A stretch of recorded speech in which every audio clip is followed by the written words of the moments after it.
नमस्कार शेतकरी बांधवांनो, पावसासंबंधी अत्यंत महत्त्वाचे अपडेट. मी नितीन काळे आपलं ॲग्रिकल्चर हवामान या यूट्यूब चॅनलवर स्वागत करतो. मित्रांनो, या व्हिडिओमध्ये आपण 15 ऑगस्ट, 16 ऑगस्ट आणि 17 ऑगस्ट रोजी महाराष्ट्रातील कोणत्या भागामध्ये पाऊस असेल याची माहिती घेणार आहोत. त्याचप्रमाणे उत्तर भारतातील कोणत्या भागामध्ये पाऊस असेल, त्याचप्रमाणे दक्षिण भारतातील कोणत्या राज्यामध्ये पाऊस असेल याची माहितीसुद्धा आपण या व्हिडिओमध्ये घेणार आहोत. तर मित्रांनो, 15 ऑगस्ट रोजी महाराष्ट्रातील बऱ्याचशा भागामध्ये ढगाळी वातावरण आपल्याला पाहायला मिळेल, परंतु सर्वच भागामध्ये पावसाची शक्यता नाही. मुंबई ते कोकण किनारपट्टीवर हलका ते मध्यम स्वरूपाचा पाऊस असणार आहे. त्याचप्रमाणे मराठवाड्यातील काही भागामध्ये मध्यम स्वरूपाचा पाऊस होण्याची शक्यता आहे, तर काही भागामध्ये तुरळक स्वरूपाचा पाऊस होण्याची शक्यता आहे.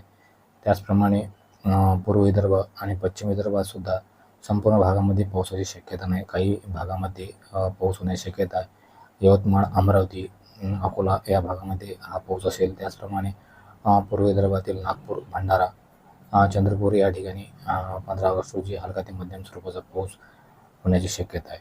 मित्रांनो, महाराष्ट्रासोबतच उत्तर भारतातील बहुतांश भागामध्ये पाऊस होण्याची शक्यता आहे. पूर्वोत्तर राज्यातसुद्धा पाऊस होण्याची शक्यता आहे. त्याचप्रमाणे दक्षिण भारतातील काही भागामध्ये सुद्धा चांगल्या स्वरूपाचा पाऊस होण्याची शक्यता आहे. कर्नाटक, तामिळनाडू या भागामध्ये, या राज्यामध्ये हलका ते मध्यम स्वरूपाचा पाऊस होण्याची शक्यता आहे. मित्रांनो, 15 ऑगस्टप्रमाणेच 16 ऑगस्ट रोजी महाराष्ट्रातील 5 विभागामध्ये ढगाळी वातावरण असेल, परंतु संपूर्ण भागामध्ये पावसाची शक्यता नसेल.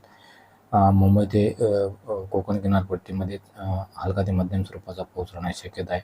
मराठवाड्यातील बार्शी, बीड, नांदेड, लातूर, छत्रपती संभाजीनगर या ठिकाणी हलका ते मध्यम स्वरूपाचा पाऊस होण्याची शक्यता आहे.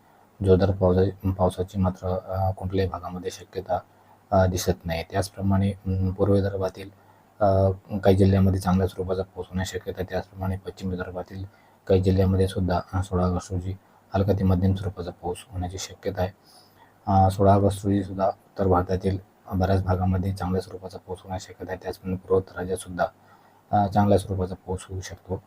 तसेच दक्षिण भारतातील काही राज्यामध्ये सुद्धा 16 ऑगस्ट रोजी चांगल्या स्वरूपाचा पाऊस होण्याची शक्यता आहे.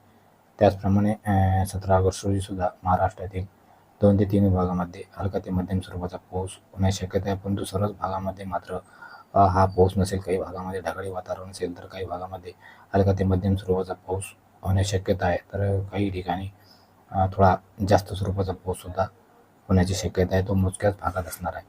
मित्रांनो, जर हा व्हिडिओ आपणास आवडल्यास व्हिडिओला लाईक आणि कमेंट जरूर करा.